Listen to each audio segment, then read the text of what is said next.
Welcome back, hockey fans, to episode 29 of Lightin The Lamp. I'm your host, Dola, and with me, as always, my co-host from the East Coast with the most, JG. How's it going, pal? Rocking all the West Coast gear. Anaheim Ducks Washington shirt. Washington, California, baby. Spilled my beer on it already. Early start to the drinking today, so a little messy here. Timmy A over there hanging out in the brand spanking new Lady Liberty Laffy jersey. Shout out to my boy Laff. Doesn't have a point yet, but sure is an NHL player. Loving having him on the squad, and a little bit of a rough start here, but a lot of good youngins. But a lot to talk about before we jump into the Rangers here, Mr. Amendola. So what do you got for me? Well, we got a lot on the books for the fans. It's been a big week for the Rangers. I don't know if you could tell, but there's some pain behind these eyes. After this week of watching the boys, but. We got a lot on the books. To cover the Tony D situation, rotating goalies, the lines being rotated by Quinn just constantly. We haven't had really any continuity. Some really good play. No hot takes for David Quinn just yet. Not yet, but I'm just saying we got some continuity issues. But actually, out of all this shit and ash comes the fucking phoenix of the Filipino, Di Giuseppe, and Capo Caco line, which has absolutely been stellar in a few games here now. So, a lot to talk about on the Rangers front. We do want to touch on a few things NHL-wise, but JG, before we get into anything for the fans, I always got to do my duty of pounding back a boot. And, just as it's been a while, I feel like we haven't chirped Budweiser. I feel like now we got a bit more of a following. We're a bit more out there. And fans, what the boot chug originated at is we were doing a jab at Budweiser saying we are drinking Budweiser Tall Boys, repping the brand. If we could just get that beautiful Budweiser lamp. Anything. It's just. But the Budweiser lamp was the big thing, and shit, we can't get anything. So I wanted to you should give him a couple jabs while I pound this back. We light this lamp, and we get into it here, pal. Well, I'm getting killed on the ponies right now. So before I jab at Budweiser, I'm going to jab at Santa Anita, Gulfstream Park, Laurel Park. Somebody give me a goddamn win today because I am getting smacked. This is just an ugly start to my day. But, Budweiser, you're not doing it. So I'm out here following the Sierra Nevada train. We got plenty of different IPAs, plenty of flavors. So Bud Heavy, my boy Tim's going to chug another one, but just a disappointment it's been. Not even a shout out, a tag, and nothing. Just give him a chirp, fans. Has Biz Nasty or Ryan Whitney chugged the 24-ounce Budweiser out of a fucking boot?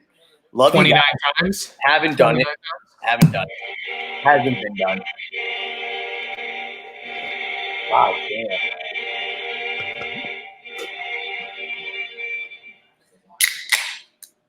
Another one in the books.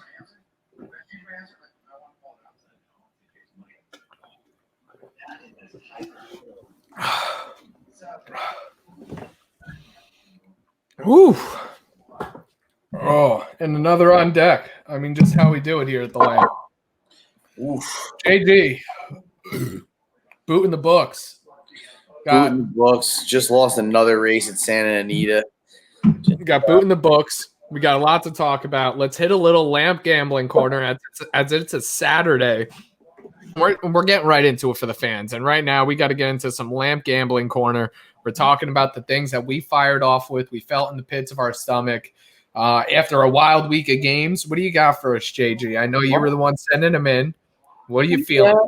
We cornered today. Last night we cornered the New York Rangers. Obviously we spoke about some continuity issues and things of the sort, and we saw it again last night with just a crap gambling loss. Up 3-1.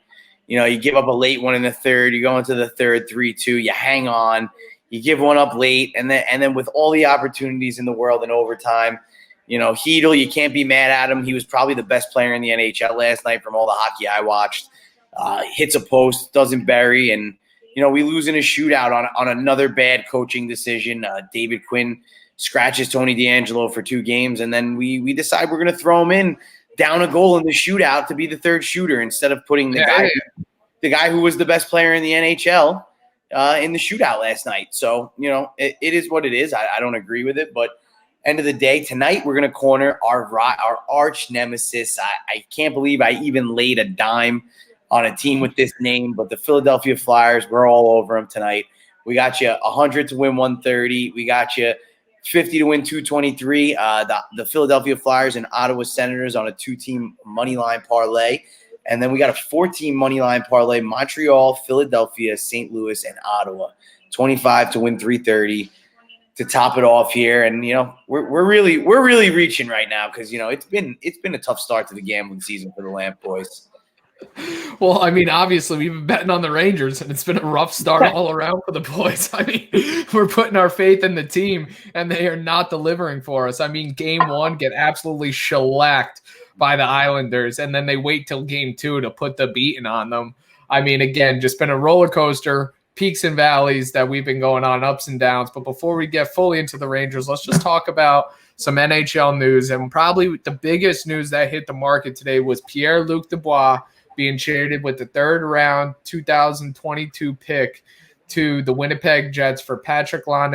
And who was that other guy that you absolutely love? Jack Roslovic, just an absolute honey badger, as the boys from Spit and Chicklets would call him. Just a hard-nosed NHL. He's a typical John Tortorella NHL player. I mean, if you go to play for John Tortorella and you don't play the way Roslovic plays, you're not going to play. So, I mean, we spoke about the trade earlier on the phone. You don't like it. You don't think that Laine is going to fit with Tortorella. I could agree with you 1,000% there. For me, I agree with the trade on all counts because at the end of the day, where's Columbus really going this year? You signed Domi to a 2-year deal, hoping to get him on the long term. You're in the middle of rebuilding an organization. You're giving away a major piece that was part of the rebuild. You're really not losing anything. You grab a guy in Laine that, let's be honest, that if he's got 20 goals at the deadline, 22 goals, what do the Columbus Blue Jackets get in turn for Laine? And to top it, you keep Roslovic, who is a John Tortorella-style player. So now you grabbed a guy that Tortorella can coach and can keep and make a player, and you get to get rid of Laine and get a king's ransom at the deadline. You're in the middle of a rebuild anyway. What's the difference? I don't know. For me, I just think that I feel like the shakeups within an organization, and again, we talk about continuity. I think it matters. And Max Domi was sent down to the taxi squad, man. Pierre-Luc Dubois didn't even want to play for Tortorella. He went out and probably played the worst NHL shift I've ever seen. No commitment, no heart, no grit, nothing out of him. He was basically just floating. Maybe it gets to a point where they don't want to get rid of Laine, and they have Domi now, and they got these pieces, and they get rid of Tortorella. I mean, let's be honest. Tortorella wears out his welcome everywhere he goes. He did it at the Rangers. He does it on every team he's with. I mean, he's a great coach.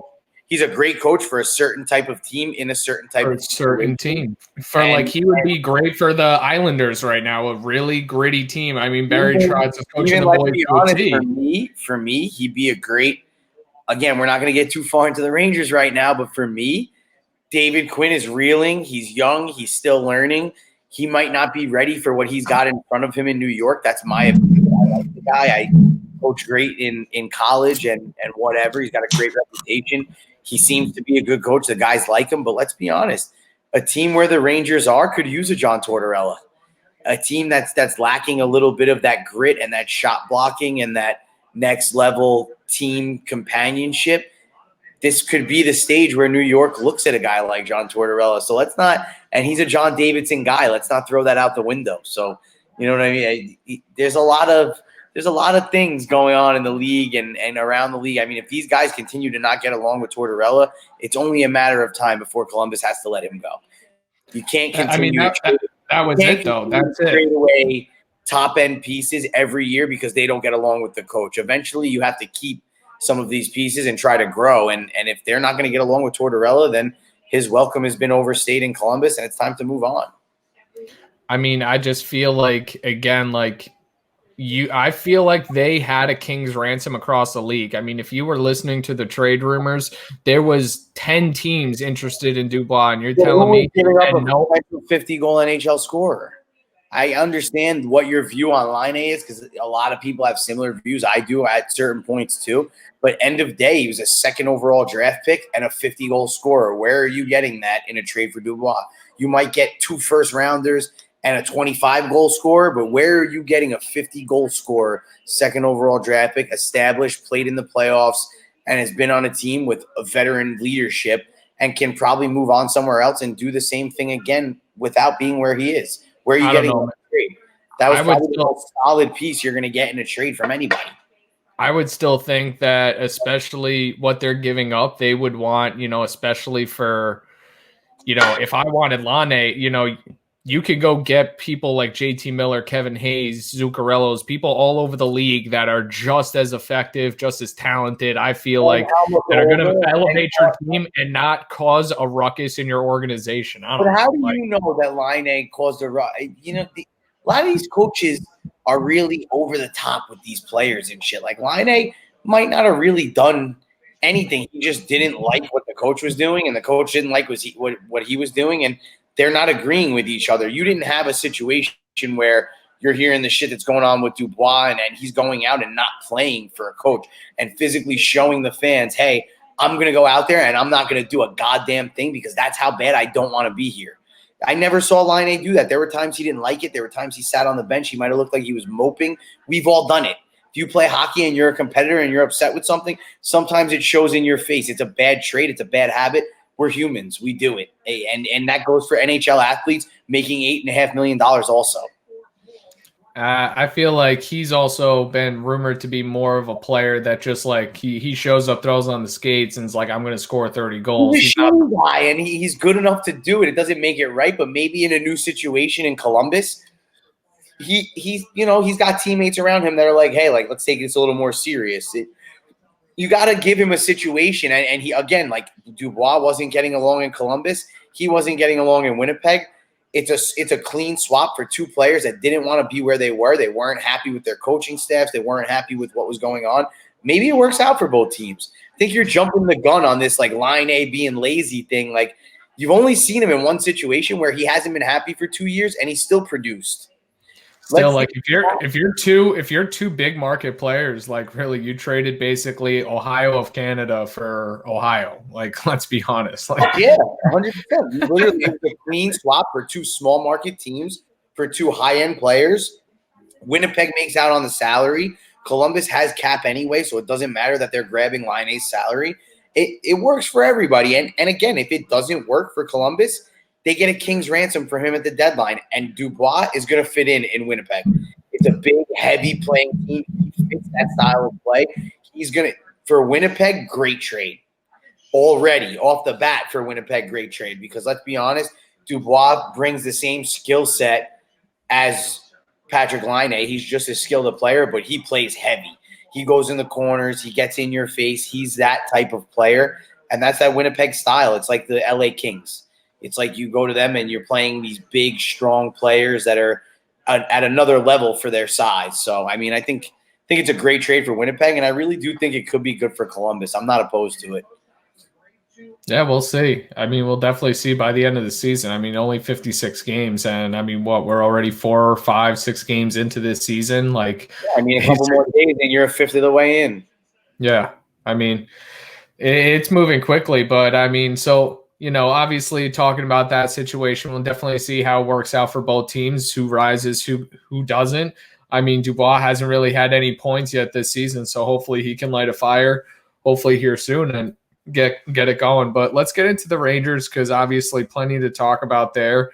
And probably the most controversial piece of the Rangers right now is Tony DeAngelo. Just game one, pretty rough start, just all over the ice chasing, just like the rest of the team was, and then scratched on the taxi squad for 2 games, then brought back for the fourth. Honestly, not really understanding a lot of the moves on defense just at all, just because Jack Johnson proves to be the absolute worst defenseman that we have on our squad.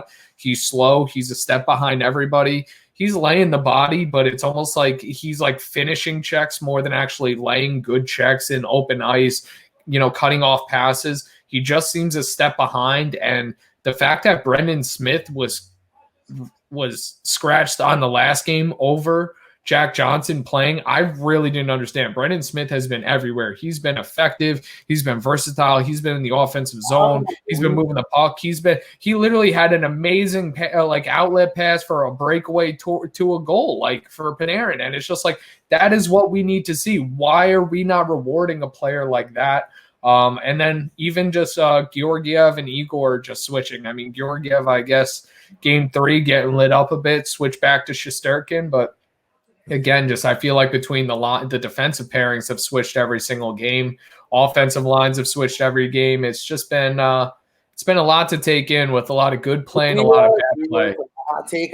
My hot take is if the New York Rangers continue on the path they're on, where they're playing half decent hockey for half a game and then blowing the game and winning a game, then coming out looking like they're going to win a game and losing a game, I could give you maybe 5 more games before David Quinn's on the hot seat. I mean, let's be honest. We've made all the moves that were asked to be made. We got rid of the Lundqvist. We got rid of the salaries. We signed Panarin. We re-signed Strome. We re-signed Kreider. We brought up the pieces that we need to bring up for us to contend. I mean, it doesn't mean we need to contend right this minute today, but at some point this season, we need to be in the upper echelon of the league. We spent a lot of money to be where we are. We expected the coaching to be better. And to be honest with you, I think the coaching has been the biggest problem to start our season. I mean, you're teeter-tottering with a super – you just re-signed D'Angelo to a $9 million deal, and you're going to scratch him, let's be honest, over his political views, which you, me, and somebody else might not agree with his views. But at the end of the day, they're his views. It's what he believes. He has the platform he's allowed to use. The NFL has showed it. The NBA has showed it. The NHL went out and showed it during the playoffs. They're going to use the platform however they need to use it to better this planet. And that's fine. I'm good with that. But then allow him to have his views. He didn't say anything mean, anything racist, anything over the top. He disagreed with something that went on. He said he was going to come off of Instagram and all this. And all of a sudden the Rangers don't like him. We're going to scratch him. We're not going to play him. He's a problem in the locker room. We're going to go back to that old shit that you heard from Tampa Bay and here and there. The guys in New York love him. It was well known last year. The men love him. The guys in the room love him. What the coaches believe, what anybody else believes, doesn't matter. The guys in the room like him, and the power play doesn't move without him. So now you sit him for 2 nights. You're down a goal in the shootout, and it's almost like you want to embarrass him. You take him after being sat for 2 nights, and you put him in as the 3rd shooter, and he trips up on his own feet and goes into the corner with the puck. It looked embarrassing, and it was almost like the Rangers set him up. It was ugly. I didn't like it. Wasn't a fan of it. I felt like the coaching staff put him in a shit situation. And how do you not put Philip Hedl, who was the best player in the NHL last night, as the 3rd shooter, and you go and stick a guy who you just scratched for 2 nights to be the 3rd shooter? I don't like it. I'm not happy with it, and I'm not happy with David Quinn. I think that there's something going on there, and I think we're going to hear about it sooner than later. My opinion, not a fact, not from any relatable source. Nobody gave me that. That's information from me as a hockey player, somebody who's been in a locker room with a coach who doesn't like him. That's me watching it from the outside. That's what I believe. That's not true. That's not a fact. That's not from an article. That's just what I believe and what I've watched. Yeah, I just, again, it's, with the Tony D situation, he had a really shit first game, but let's be honest, the whole Rangers squad. Yeah, what about Jack Johnson? Jack Johnson? He's a newcomer. He's reliable. He's accountable for 2, if not more, of the goals that happened, and they weren't Shesterkin's fault. They were directly Jack Johnson's fault. And then you're going a guy who you just signed for 2 years, $9 million, who put up 55 points as a defenseman last year, was one of the top 5 defensemen in the league. You're going to scratch him for a bad game, but you're going to bring a newcomer back into game 2 who's worth $1 million a season and can't quite frankly stop a garbage can, and that's why Pittsburgh let him go and everybody else let him go because he's done and his career's over. I mean, let's be honest. He's a nice piece to have in the room for the young guys. He's a veteran. He's been there, done that. He's a taxi squad guy. You just scratched a top 15 defenseman in the league for 1 bad game and then scratched him again because you won the game that he didn't play in. I mean, and the same thing you did to Shesterkin, and now Shesterkin looks shaky because he had a bad game and you pulled him. You put Georgiev in, you kept Georgiev in, then you bring him back. You're showing no confidence in these kids that you're paying money to. You can't do that. To that point, I could definitely point out multiple goals that are Truba's fault. I could point out multiple 100%. Goals that are. You can't blame it on Shesterkin or Georgiev. Our goaltending has been Ryan Lindgren literally threw the puck in the net to the Islanders. Shesterkin made 30 saves. I mean, you're asking a goalie to make more than 30 saves in a night and you score no goals on top. You're not winning a hockey game. Yeah. I mean how many hockey games have you played in? The goalie made 30 saves. If a goalie makes 30 saves and you have no goals for, you're losing. It's a recipe for a loss. Yeah. It's been hard to watch on defense. I just don't get it. I mean, lights that you see on defense is the offensive side of our defense. Like Trouba on the second power play, an absolute rocket, an absolute cannon. 5-on-5, he's lost. He's in outer space. You put him on the penalty kill, he's in your face. He's blocking shots. You put him on the power play, he's taking one-timers. He's at the top of the power play. He's moving the puck around. Then you put him on 5-on-5, he's in outer space. He's lost. It's like I forgot how to play hockey at 5-on-5 because for my whole career in Winnipeg, I hid behind Dustin Byfuglien and all these other players, and I was able to play second PP, second PK, and not really play a lot of 5-on-5. So you didn't see the Trouba that you thought you were paying $8.5 million a season for. Yeah, he's a great special teams guy. He's not a great 5-on-5 hockey player, and you're seeing it. I mean, what at least we're seeing is Adam Fox is just absolutely still spectacular. You have Adam Fox, and let's be honest, Keandre Miller hasn't been great, but he hasn't been a thorn in the Rangers' side. He hasn't been a guy that you need to scratch him because he's harming the Rangers' defense.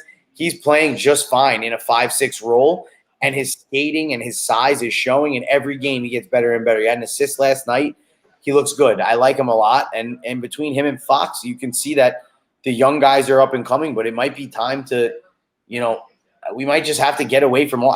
Depending on what the Rangers think of D'Angelo, you might have to trade a D'Angelo and let a Johnson and a Smith go, and you might just have to let these young guys fend for themselves without veteran leadership and just figure it out.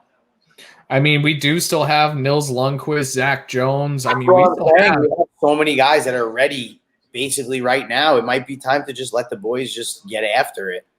I mean, I think we still need the capital. I think, I think we don't have the chemistry back there. I think Foxy, I think Miller, I think Nils Lundkvist can be absolute anchors to this team. I think we need to figure out. I mean, again, I still like Tony D. I texted you. I wasn't angry. I just texted you saying he need to get his groove back. You saw it where he was. I agree with you. I wasn't. His feet are moving faster than his body. His eyes are moving faster than the game. I think he needs to slow down, but I think he was so amped up after being out for 2 games that you saw he's just kind of running.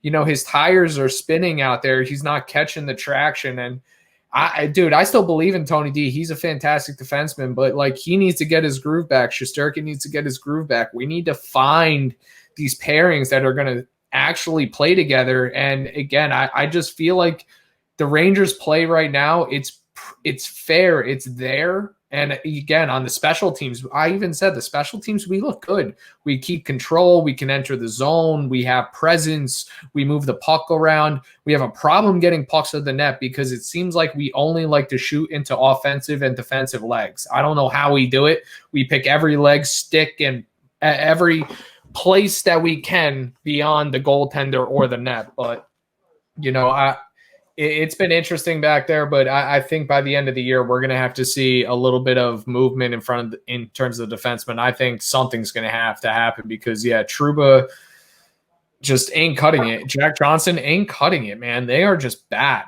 They are just bad all the time. Trouba literally shot the puck into an offensive player's legs who skinnied up, put his legs together. You only had to shoot around 8 inches. You could have chosen the whole ice, and he shot it. Was it into Barzal's legs? No, that was into Jack Hughes' legs, and he went down. Yeah, it was Jack Hughes against the Devils, and he went down and buried it on us. And it was just like your defensive partner was changing. Ryan Lindgren wasn't even on the ice, and you shot it directly at the player in front of you. And it's just like, bro, there's no presence of mind of where your teammates are on the ice. Like when you don't have a supporting cast, that can't happen.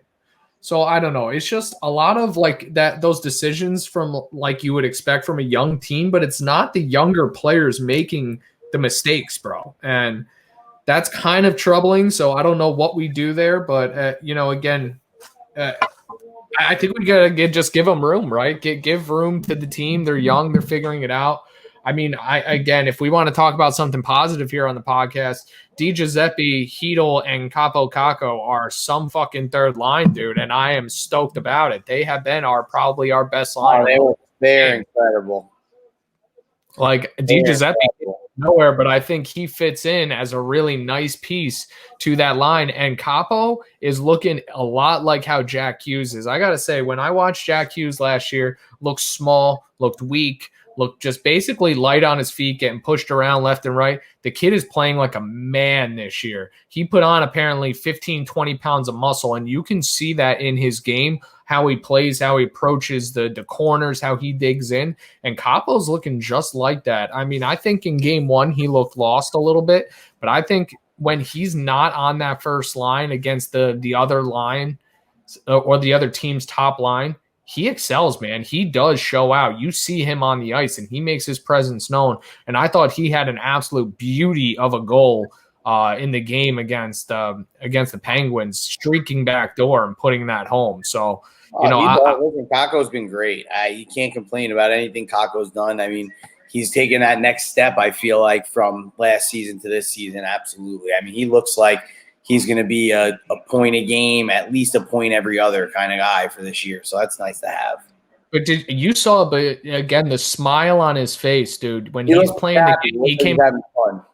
He's having fun, and I'm excited to see that for the kid. I think last year he just really was frustrated, and that's a bad feeling to have as a hockey player, but I think he's starting to have fun, and I think he's starting to like his line mates as well and kind of settle into a role where I think he's starting to be comfortable, and that's kind of exciting to me because, maybe we were worried last year. One of the knocks against Quinn last year was we're not giving Hedl top 6 minutes. We're not giving him top 5 minutes or top 6 minutes. We need to get him playing time. But I think we're giving him playing time, and I think he's fitting in where he is. And I could have agreed with that last season. I feel like Quinn gets stuck on certain guys. Like you can see it on the power play. Like our power play is it's reeling. They're chasing. It's not where it was last season, and it's going to take time to get there, which is fine. Sometimes it's hot, sometimes it's cold. But when those guys, Panarin and Zibanejad, and these guys aren't moving the puck and aren't getting shots on net, don't leave them on for a minute 45. Bring the second unit on. Let's see what the other guys can do. What's the point of trying to push something that's not working? I just don't get Quinn has been up. Do you think that's Quinn? Dude, I honestly think that's Panarin. I think Panarin is out on the power play. Zibanejad don't get off. Panarin don't get off. The whole line. They don't get off. They don't get off, dude. Telling them not to get off. I think they're just staying on, dude. Panarin just stays on, so they all look at each other like, all right, we're all going to stay on. Dude, I think Panarin is a dude that's just I'm on the power play. I want the glory. I want the goal. I want it. I think he's so fucking hungry for a fucking Rocket Richard trophy. I want hungry to win. I don't want hungry for points. You can get all the points. I agree. You having 95 points last year was fantastic. But guess what?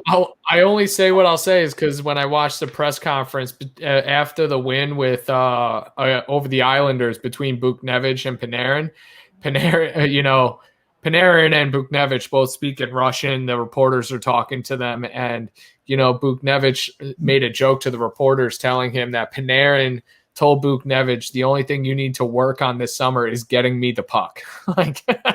Panarin's just listen, pal, your job, get me the puck. I'm going to make a show of this. It's going to be fucking great. Just tune on in. Make sure your channels and your radios are dialed in and watch the show. And dude, I mean, kind of look at the talent. Look at him. He's 60% on penalty shots, and even when he took that penalty shot last night against the Pens, came down super slow, made Yari just not know what the fuck was going on, and buried that. I was cursing him. I'm like, this motherfucker. I'm like, what are you doing? Why are you fucking skating so slow? Then he goes right bottom corner. No problem. And then he buries it. And again, it's just you kind of hate it, but it's just you know what? If you're gonna do that, you better score. And guess what? He scores. So it's just all right, fine, do whatever you gotta do, pal. If you're gonna stay on the ice, I get it, but you better fucking score that goal and put our PP. And guess what? One of the times he was staying on the ice, he got the puck to Foxy, and Foxy put it in the back of the net. So I mean, again, some of the times he's out there, he is making that positive effect. But I do think it's him just being when a game's going bad or something, I think he wants the power in his hand. He wants the puck on his stick, and why shouldn't he? He's a superstar. So I get it. I don't know if that's all of Quinn, though, but I think the boys, him, Mika, and Kreider, all those boys, I think they're just too hungry. They're sick of losing, and I think they want to. If they have to, maybe they should realize, hey, it's not working for us, so maybe it'll work for the young guys that are buzzing around out there. Let's get the fuck off the ice, because if it ain't winning, it's them. Then shame on them. They're veterans, and they should want to win. I do have to say, even Lemieux's been playing great. I have to say that one play. Oh, let's actually talk about the play. Posted it. I tweeted about it the second it happened. Posted about it all over Facebook. The play by Brendan Lemieux to take a clapper by PK Subban, be an absolute pain after he got his ankle rocked, hobble around the ice, not be able to get off. PK Subban gets the puck again, and Brendan Lemieux throws his body again in front of the fucking shot to send it out of the zone. I love the guy. Just an absolute hockey play. Like, I feel like that was one of the top plays of the week if you went on ESPN, because it just shows you a hockey player is willing to sacrifice any part of his body, any part of his character and will and courage, just to sacrifice anything he needs to make sure his team wins. And I got to say, what a fucking hockey play by Brendan Lemieux. Like, let's go, buddy. You're a reason why we watch this game. Reminded me a lot of that Greg Campbell, like shot to the calf when he broke his fucking like femur. It was a lot like that. And it was just, again, one of those bright lights in the Rangers hockey season where you see the effect of a Brendan Lemieux on our team. And I love having him.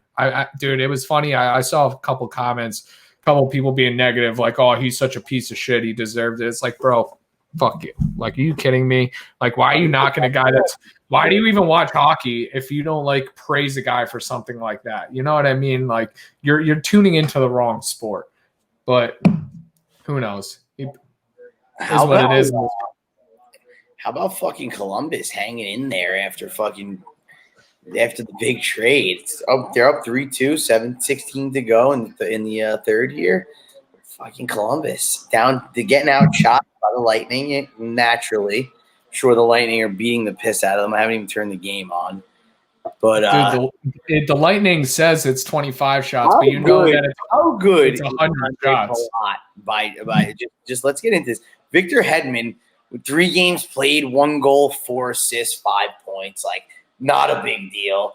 Fucking Andre Palat, 3 goals, 3 assists. Braden Point, 3 assists. I mean, like, some of the worst guys one of the worst players on Tampa Bay is Mikhail Grigorenko, who was a top 15 NHL draft pick. Like, the fourth line is Mikhail Grigorenko and Nathan Gerby are on it. Like, how deep can you get?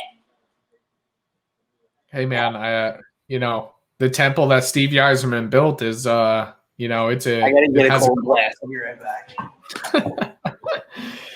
Well, I mean, at the same time, glad we didn't bet this game, because I was definitely, obviously, leaning towards the Lightning. Once I knew that Pierre-Luc Dubois was out of Columbus, I felt like, the Lightning coming off a big win the other night against Columbus, you were going to see that again here today with the Lightning taking back-to-back wins. But, the Blue Jackets, you can never rule them out, because Tortorella is just showing you just every bit of just why he likes just a grindy, gritty team. Just a nice frothy one for the boys. What do we got? So we have still 3 hours until most of our games kick off. So we still got a lot of time before the lamp kicks off here. But, I mean, JG, we've actually covered a lot here in terms of New York Rangers. Other than if you wanted to get deeper into maybe some of the Igor Gorgiev stuff.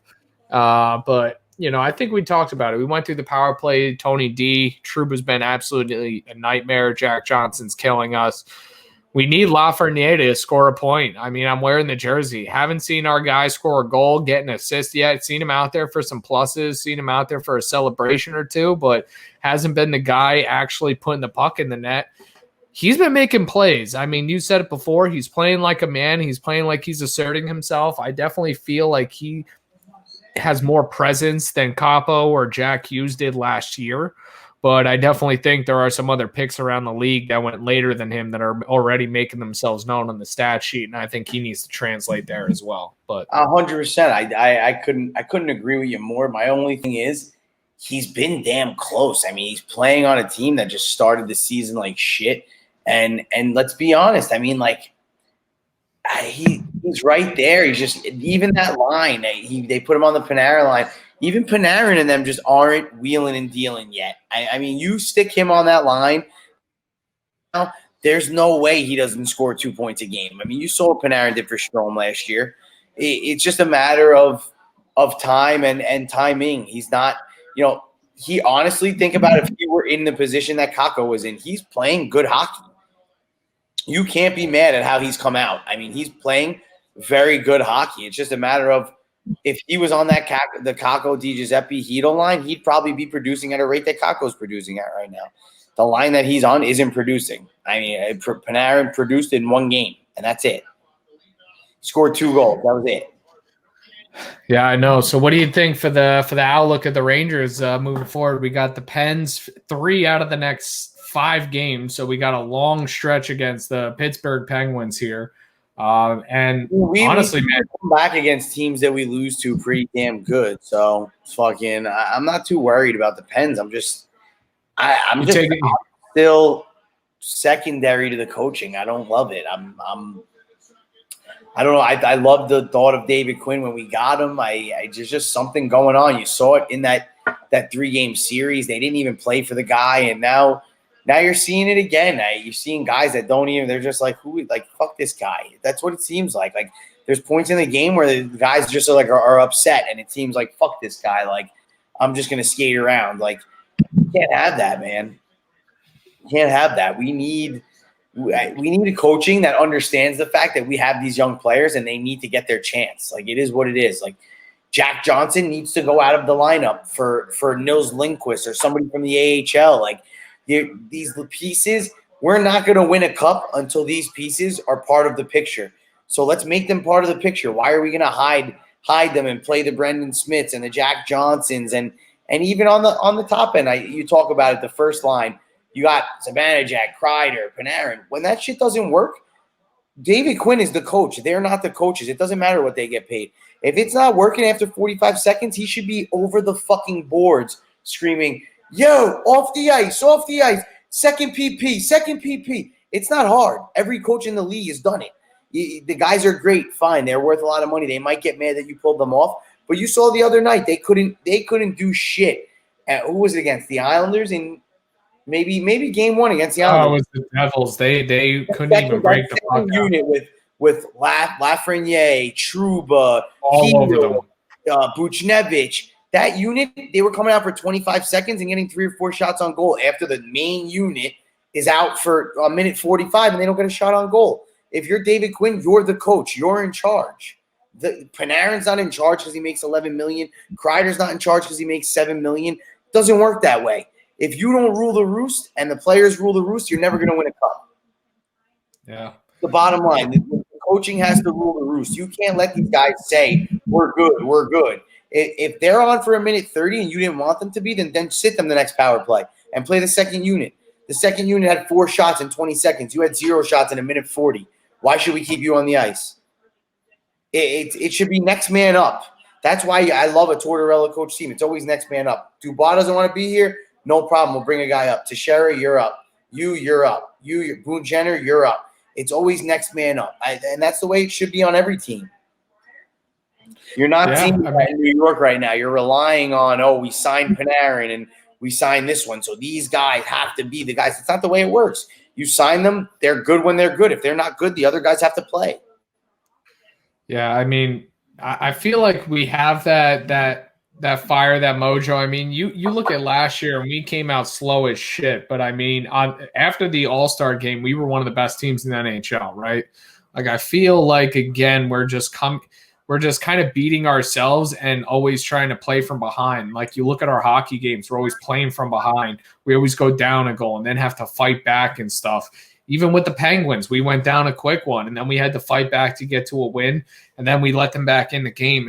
I feel like we're still on that point of just shooting ourselves in the foot, and I don't know if I put so much on the coach. I just feel like, again, I don't know if it's mental lapses or because even when you look at that Ryan Lindgren goal, it was a pass across the center of the ice. Lindgren was trying to cut off a passing lane. He literally got rid of that puck with his hand before anyone was on him. There wasn't anyone around him. He could have settled that down and flipped that out of the zone. But it seemed like he panicked or he rushed or something. Like, it was like, I just feel like we're at that point where it's almost like Tony D, like similarly, where we're thinking too much, we're trying too hard. I feel like Lafreniere is trying too hard. I see him sometimes. It was actually funny. I saw him streaking down after Kreider had shot in a puck at the red line. Kreider beat him to the puck because he's one of the fastest guys in the NHL. But Lafreniere was actually trying to scrape to the puck, also try to play it. And then they both got beat, and the puck went down the other way for an odd man rush. It's stuff like that where I just feel like we don't mesh to the point where we're making plays and we're all working as a cohesive unit. And I feel like it's causing issues all over the ice. So I don't know. That's kind of like a last thought for me, though, about the Rangers, kind of some of our woes and wishes and shit. But I don't know. You got a closing thought for me, JG? I mean, man, we kind of covered everything. It kind of just, for me at this point, it is what it is. And you kind of just, it's either wake up or we're going to have a shit season. It's one or the other. The coaching for me has been bar none the worst part of this season. I mean, the players haven't been great. There's been some players that are better than others, but I mean, for me, it's you can't heal, baby. Capo, let's go, baby. That line has been great, but for me, it's more the coaching than the players. Between what's going on with D'Angelo and then the back and forth with Shesterkin and Georgiev, we're not looking for a tandem here. It was supposed to be Shesterkin, Georgiev. So if that's the case, stop going one game Shesterkin, 2 games Georgiev, one game Shesterkin. You can't go back and forth. We got to ride with a guy, and we have to have a guy like Georgiev who's willing to play 25 out of 56. It's almost even. Maybe you play 10 games less than the other goalie. You could potentially play in the playoffs if you're hot. But at the end of the day, you got rid of Henrik Lundqvist. You threw away your franchise forever goaltender. We ruined the whole legacy of finishing as a blue shirt, the whole thing. He signed with another team. You threw that all away. And then all of a sudden, game one, the team has a bad game. You coach the game like shit. And now you want to throw away, Shesterkin, screw it. We'll put Georgiev in. One game. It's one game. One game. Not a fan. I'm not happy with the coaching. That's my final thought. I'm hoping that tomorrow night I turn the TV on and David Quinn decides he's going to wake the fuck up, because if not, I'm going to abuse him until they fire him. So that's my final thought. All right, it's going to be episode 30. JG abuses David Quinn again. That's what we're going to name him. Because I like him. I do like him. He was awesome when he first started, but it's almost like he's running out of like you said, there's just too much continuity. It's the same shit all the time, and it seems to me like the players are getting aggravated and they're not into it and they're not playing for it. And if it gets to a point where you have all these new prospects and these new players and these young kids and they're not going to play for you already, then we have to get rid of you. Because right now is when we're supposed to be headed into the prime of our organization with the first overall draft pick, the second overall draft pick. You signed Panarin, Shesterkin left Russia. Everything fell into place. It's time to contend. So if you're not going to contend, then it's on to the next coach. It's somebody who can coach better than you. Well, closing it out with a hot take here at the Lamp. We're going to definitely be tuning in to all the hockey, watching a bunch of it today, seeing if the Lamp boys can make a big comeback here at the Lamp Gambling Corner, and hopefully we'll be celebrating with you guys on the next episode. But what we definitely want you to do is, if you can, please like, subscribe, watch on YouTube, Spotify, Apple Podcasts, basically anything that you can get an RSS feed from. You can find Lightin The Lamp. So really tune in, fans, to all the content. We're going to be coming to you as much as possible with new episodes, live updates with the Rangers, and watch some games live. So if you have anything that you want to see, please comment. Let us know if you want to see something else, and we'll definitely try to do it our best as we can. JG, any thoughts? That's it, man. But just excited to be back on today and hoping to finally win some of this gambling we're doing here tonight, because it's been a rough go, man. It was a rough summer to end the playoffs there. We didn't do too well, and we started off the season reeling already, as usual. So hopefully we can grab a couple of victories here tonight and turn it around and not be down too early in the week next week. Yeah, without a doubt. But we'll see what happens here and see what happens with the Rangers. But tune in, fans, to the next Lightin The Lamp. Thank you for being here. And again, like, share, and comment, and we'll be back. But cheers and have a great rest of your day.